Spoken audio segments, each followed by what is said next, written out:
बोईसर परिसरातील मुख्य रस्त्यांवर ठिकठिकाणी खड्ड्यांचे साम्राज्य निर्माण झालंय।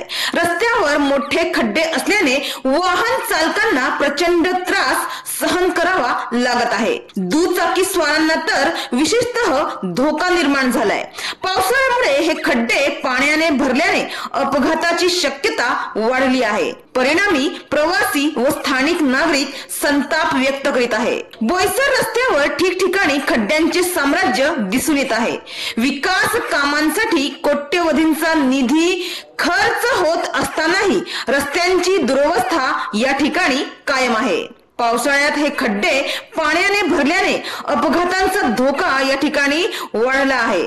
तर नागरिकांचा आरोप आहे की रस्त्यांच्या कामात दर्जा पाळला गेला नाही, त्यामुळे भ्रष्टाचारामुळे हे खड्डे निर्माण झाल्याचा संताप नागरिक व्यक्त करत आहेत। शासन आणि प्रशासनाने तातडीने लक्ष घालून या रस्त्याची दुरुस्ती करावी अशी मागणी आता होत आहे।